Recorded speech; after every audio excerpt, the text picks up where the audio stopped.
یہ کیا جانے وہاں بڑے کہ نیاز کی بوٹی میں اللہ نے کتنی طاقت رکھی ہے. کہتے ہیں ایک کوا نیاز کی بوٹی لے کے اڑا اور اس کے منہ سے قبرستان میں وہ بوٹی گر گئی.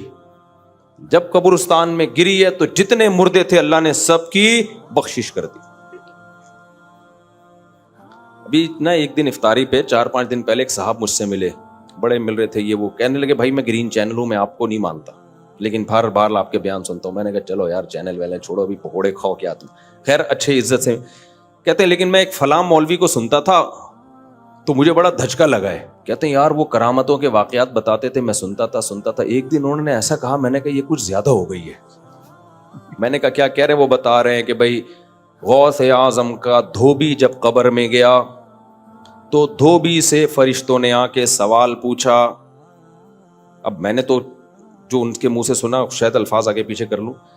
تو دھوبی نے جب ان سے آ کے سوال پوچھا من ربک, اور جو پوچھتے ہیں نا قبر میں, تو انہوں نے کہا تجھے پتہ نہیں ہے میں غوث اعظم کا دھوبی ہوں.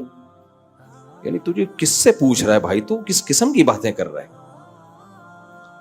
تو فرشتہ بھی حیران ہے, ابھی یہ تو جواب ہی نہیں دے رہا, اور جواب ریفرنس کس کا دے رہا ہے؟ بھائی میں غوث اعظم کا دھوبی ہوں.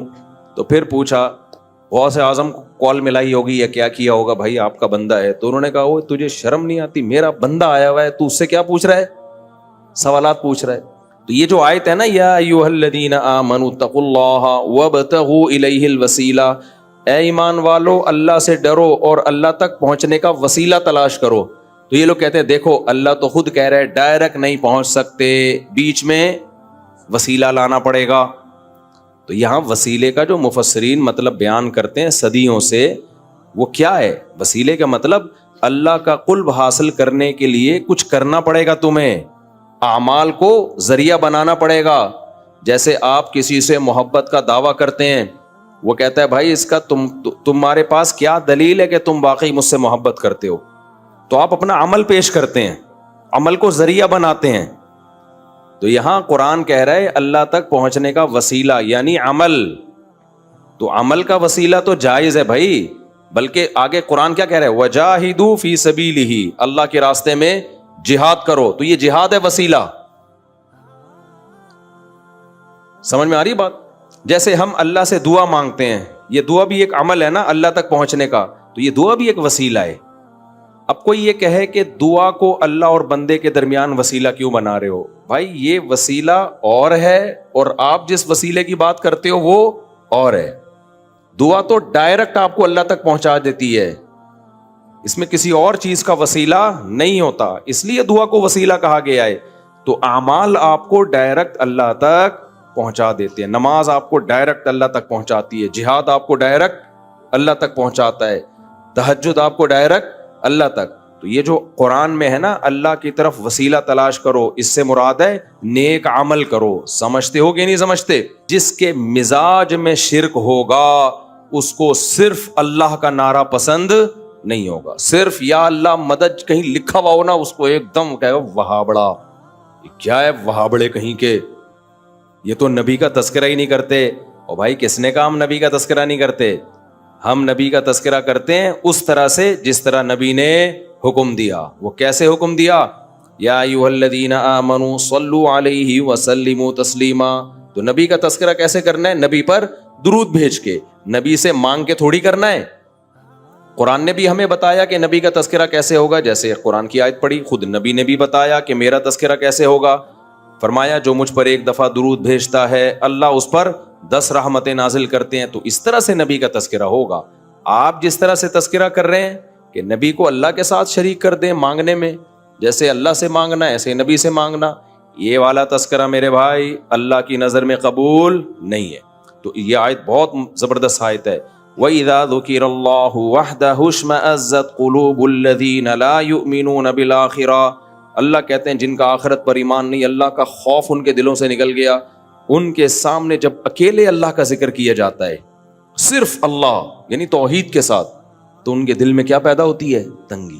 ایک جگہ قرآن میں آتا ہے یکادون یسطون بالذین یتلون علیہم آیاتنا, ان کا دل کرتا ہے کہ جو آیتیں پڑھ رہا ہے اس پہ حملہ کر کے مار دیں اس کو. وہ ایک بدعتی مولوی صاحب تقریر کر رہے تھے, وہ کہہ رہے تھے یہ کیا جانے وہاں بڑے, ہمارا نام وہابی کی سپرلیٹو کر دیا، وہابڑا. کہتے ہیں یہ کیا جانے وہابڑے کہ نیاز کی بوٹی میں کتنی طاقت رکھی اللہ نے. یہ وہابڑوں کو کیا پتا، ہم نہیں مانتے نا نیاز ویاز کیا ہوتا ہے بھائی. سیدھا سیدھا صدقہ کرو اللہ کی رضا کے لیے، کسی کو بھی دے دو، چپکے سے دے دو. یہ ہوتا ہے. یہ کیا حلوے مانڈے مارکیٹ میں چل رہے ہیں. تو وہ اب سر لگا کے تقریر کر رہے تھے. میرے والد صاحب یہ قصہ سنایا کرتے تھے. میرے والد صاحب کی طبیعت میں بڑا مزاح تھا، حالانکہ بڑے روبدار آدمی، لیکن جب آپ ان سے گپ شپ لگاتے تو بڑے طبیعت میں مزاح. وہ واقعہ سناتے تھے گھر میں کہ ایک صاحب تقریر کر رہے تھے، ایک مولوی کہتا ہے یہ کیا جانے وہاں بڑے کہ نیاز کی بوٹی میں اللہ نے کتنی طاقت رکھی ہے. کہتے ہیں ایک کوا نیاز کی بوٹی لے کے اڑا اور اس کے منہ سے قبرستان میں وہ بوٹی گر گئی. جب قبرستان میں گری ہے تو جتنے مردے تھے اللہ نے سب کی بخشش کر دی. ابھی نا ایک دن افطاری پہ 4-5 دن پہلے ایک صاحب مجھ سے ملے، بڑے مل رہے تھے. یہ وہ کہنے لگے بھائی میں گرین چینل ہوں، میں آپ کو نہیں مانتا لیکن بار بار آپ کے بیان سنتا ہوں. میں نے کہا چلو یار چینل ویلے چھوڑو، ابھی پکوڑے کھاؤ کیا تم. خیر اچھے عزت سے کہتے ہیں لیکن میں ایک فلاں مولوی کو سنتا تھا تو مجھے بڑا دھچکا لگا ہے. میں نے کہا کس کو؟ انہوں نے کوئی نام بتایا، مناسب نہیں ہے نام کسی کا. کہتے ہیں یار وہ کرامتوں کے واقعات بتاتے تھے، میں سنتا تھا. ایک دن انہوں نے ایسا کہا، میں نے کہا یہ کچھ زیادہ ہو گئی ہے. کہتے ہیں میں نے کہا یہ کچھ زیادہ ہو گئی. میں نے کہا فار ایگزامپل. کہتے ہیں اس کے بعد سے مجھے تھوڑا جھٹکا لگا ہے. لیکن ہیں وہ اسی چینل میں، مطلب ان کا کسی خاص مولوی سے بدگمان ہو گئے وہ. میں نے کہا کیا کہہ رہے ہیں؟ وہ بتا رہے ہیں کہ بھائی غوث اعظم کا دھوبی جب قبر میں گیا تو دھوبی سے فرشتوں نے آ کے سوال پوچھا. اب میں نے تو جو ان کے منہ سے سنا شاید الفاظ آگے پیچھے کر لوں. تو دھوبی نے جب ان سے آ کے سوال پوچھا من ربک، اور جو پوچھتے ہیں نا قبر میں، تو انہوں نے کہا تجھے پتہ نہیں ہے میں غوث اعظم کا دھوبی ہوں. یعنی تجھے کس سے پوچھ رہا ہے بھائی، تو کس قسم کی باتیں کر رہا ہے. تو فرشتہ بھی حیران ہے، ابھی یہ تو جواب ہی نہیں دے رہا. اور جواب ریفرنس کس کا دے رہا ہے؟ بھائی میں غوث اعظم کا دھوبی ہوں. تو پھر پوچھا غوث اعظم کو کال ملائی ہوگی یا کیا کیا ہوگا، بھائی آپ کا بندہ ہے. تو انہوں نے کہا وہ تجھے شرم نہیں آتی، میرا بندہ آیا ہوا ہے تو اس سے کیا پوچھ رہا ہے، سوالات پوچھ رہا ہے. تو جو میرے ساتھ افطاری میں پکوڑے کھا رہے تھے انہوں نے کہا کہ میں نے کہا یار یہ تھوڑی کیا ہو گئی ہے بھائی، زیادہ ہو گئی. ہم ترکی کے میوزیم میں تھے نا، تو وہاں بڑی چیزیں، یہ حضرت فاطمہ کا کرتا ہے. میں نے کہا ہوگا بھائی ہوگا، ان کے پاس تو ایک ظاہر خلافت عثمانیہ رہی ہے، تو یہ فلانا ہے، یہ ڈمکانا ہے، یہ یوں ہے، یہ وہ ہے. میں سنتا رہا. ایک لاٹھی لٹکی ہوئی تھی. میں نے کہا یہ کیا؟ انہوں نے کہا یہ حضرت موسیٰ کی لاٹھی ہے. میں نے کہا یار تھوڑی زیادہ ہو گئی، تھوڑا سا کیا کر رہو، یہ کچھ زیادہ ہو گئی. مجھے وہی لطیفہ یاد آیا کہ پاکستانی نے کہا ہمارے ہاں لوگ ناک سے کھانا کھاتے ہیں. کسی نے کہا بالکل ناک سے، انہوں نے کہا تھوڑا سا نیچے. تو مجھے خیال ہوا یہ لاٹھی حضرت موسیٰ کی، تو میں نے کہا تھوڑا سا کم کر لو، کچھ اور کہہ. تو امام ابو حنیفہ کی لاٹھی ہے، امام شافعی کی لاٹھی، امام بخاری کی، تو کچھ سمجھ میں آ جائے گا. یہ تھوڑا سا کیا ہو گئی، زیادہ ہو. اچھا مزے کی بات اس میں یہ کہ جب مجھے تعارف کروایا گیا نا حضرت موسیٰ کی لاٹھی، میں سب چیزیں کہہ رہا تھا، اچھا ماشاءاللہ یہ فلانے کا ہے، یہ فلاں کا ہے، ویل ڈن. جب انہوں نے کہا نا حضرت موسیٰ کی لاٹھی ہے، تو میں نے جس اسٹائل سے کہا نا یہ تھوڑی زیادہ نہیں ہو گئی، تو وہ جو میرے ساتھ بندہ تھا نا وہ زور سے کہکا لگا کے ہنسا ہے. اس کہہ رہے مجھے ہنسی آپ کے اسٹائل پہ آئی ہے کہ جو آپ نے کہا نا یہ تھوڑی زیادہ لگ رہا ہے مجھے. تو یہ آج سمجھ میں آ گئی. اللہ تعالیٰ کہتے ہیں کہ جب صرف ایک اللہ کا نام لیا جاتا ہے نا، صرف وہی، تو ان کو صرف کے لفظ سے چڑ ہے، اللہ سے چڑ بولو نہیں ہے. یہ کہتے ہیں صرف اللہ نہیں ہوگا بھائی، صرف اللہ نہیں ہوگا، کسی اور کو بھی ساتھ میں ملاؤ. تو ہم تو کہتے ہیں مدد صرف کس سے مانگی جائے گی؟ اللہ سے مانگی جائے گی. دوسری بات اللہ تعالیٰ نے انہی آیتوں میں فرمایا، آیت نمبر 42، اللہ یتوفی الانفس حین موتها والتی لم تمت فی منامها. جن لوگوں کو برزخی زندگی سمجھ میں نہیں آتی ان کو اللہ نے سمجھایا ہے ایک مثال سے. اللہ کہتے ہیں جب تم سوتے ہو، نیند میں جاتے ہو، تو تمہارا اس دنیا سے کنیکشن ختم. اس میں بھی اللہ تمہاری روح کو قبض کرتا ہے. کون کرتا ہے روح کو قبض؟ یہ تو سائنسدانوں نے سو کے دیکھ لیا تو ایمان لے آئے، نہیں دیکھا ہوتا تو سائنس نیند کو بھی نہیں کبھی مانتی کہ یہ بھی کوئی چیز ہے. ہم تو جو چیزیں دیکھ رہے ہیں ان کو ایکسپٹ کرتے چلے جا رہے ہیں. تو اب مر کے کسی نے دیکھا نہیں ہے اس لیے اس کا انکار کر دیتے ہیں. تو اللہ کہتے ہیں جیسے نیند میں تمہاری روح اللہ قبض کر لیتا ہے تو ایسے ہی سوتے میں بھی تمہاری روح قبض ہوتی ہے.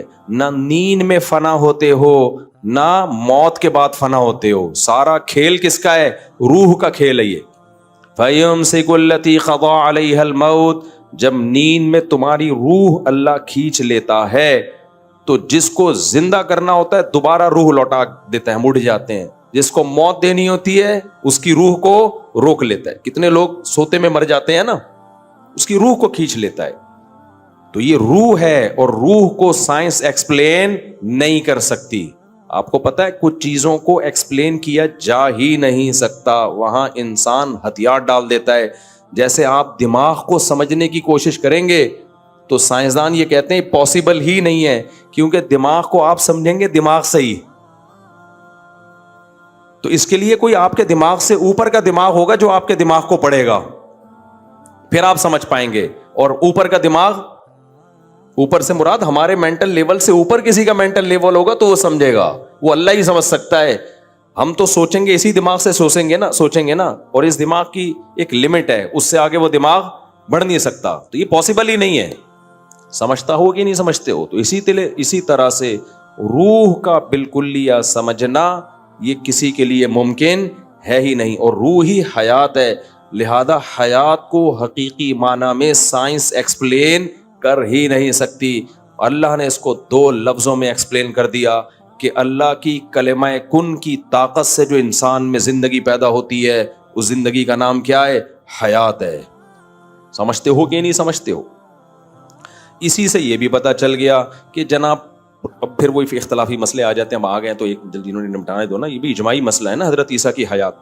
جناب پروفیسر غامدی صاحب کہتے ہیں کہ قرآن مجید میں آتا ہے یا عیسیٰ انی متوفیکا، اے عیسیٰ میں تجھے وفات دوں گا، ورافعک الیہ، اور میں تجھے اپنی طرف اٹھا لوں گا. تو غامدی صاحب کہتے ہیں دیکھو وفات دوں گا کا مطلب تو موت دینا ہوتا ہے، اس کا مطلب اللہ نے عیسیٰ کو موت دی ہے. اس آیت سے پتہ چل رہا ہے کہ وفات کا اصل مطلب عربی میں موت نہیں ہوتا. موت کے معنی میں یہ لفظ استعمال ہوا تو ہے لیکن اس کا اصل مقصد موت نہیں ہے. اگر موت ہوتا تو دیکھو اللہ یتوفی الانفس، اللہ روحوں کو کھینچ لیتا ہے حین موتہا، ان نفس کی موت کے وقت. اب یتوفا کا معنی اگر موت دینا ہوتا تو کیا مطلب اللہ روحوں کو موت دے دیتا ہے انسان کے موت کے وقت؟ یہ مطلب ہوتا؟ اللہ تو کہہ رہے ہیں جب تمہاری موت کا وقت آتا ہے میں روح کو یتوفا وصول کر لیتا ہوں.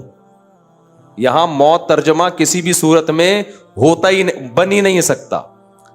دیکھو توفا کا لفظ نکلا ہے وفا سے. اردو میں وفا کسے کہتے ہیں؟ پورا پورا چکا دینا، اسی کو کہتے ہیں نا وفا. یہ جو خشک موضوعات ہوتے ہیں میں ترنم سے اس لیے پڑھتا ہوں تاکہ سمجھ میں آ جائیں آرام سے، پیچیدگی میں نہ جائیں.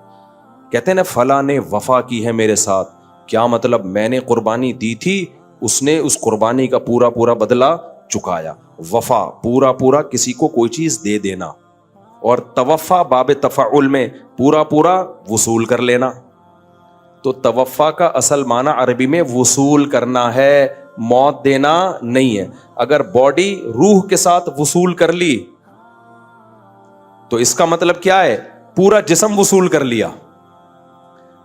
اور اگر صرف روح وصول کی ہے، باڈی چھوڑ دی تو صرف روح وصول کی ہے. سمجھتے ہو؟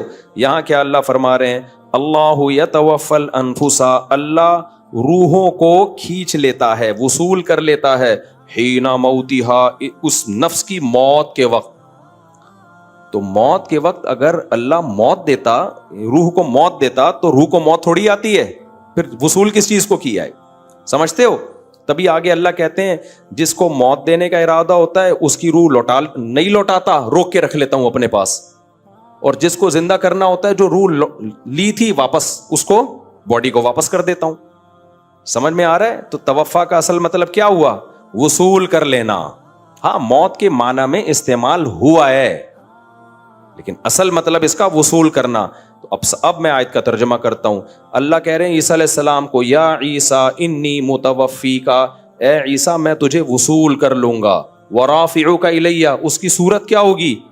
کس طرح سے اللہ تو مجھے وصول کرے گا؟ رافعک الیہ، یہ عطف تفسیری ہے.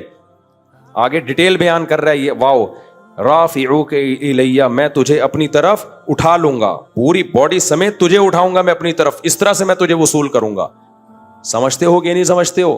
اس لیے غامدی صاحب نے اس آیت کے ترجمے میں ڈنڈی ماری ہے. سمجھتے ہو؟ تبھی میں کہتا ہوں اسلاف سے علم لوگے تو فائدے میں جاؤ گے، اس زمانے کے لوگوں سے پوچھو گے تو ضلوا واضلوا، خود بھی گمراہ ہوئے اور تمہیں بھی گمراہ کریں گے. تو یہ امت کا اجماعی عقیدہ ہے. حضرت عیسیٰ علیہ السلام پر موت واقع نہیں ہوئی ہے اور حضرت عیسیٰ آسمانوں پہ زندہ ہے، اور حدیث میں آتا ہے لا تجتمع امتی علی ضلالہ، میری امت گمراہی پہ جمع نہیں ہو سکتی. تو جب امت کا اجماعی عقیدہ ایک دفعہ بن گیا کہ حضرت عیسیٰ زندہ ہیں، تو اب اس سے انحراف کرنا کسی بھی دلیل کی بیس پہ جائز نہیں ہے. سمجھتے ہو کہ نہیں سمجھتے؟ آگے چلتے ہیں ہم. اللہ نے انسان سے ایک شکایت کی ہے فَإِذَا مَسَّ الْإِنسَانَ ضُرٌّ دَعَانَا. اللہ کہتے ہیں جب انسان کو کوئی ٹینشن ہوتی ہے نا، گڑ گڑاتا ہے ہمارے سامنے. سارے نیک شریف شرفا قسم کے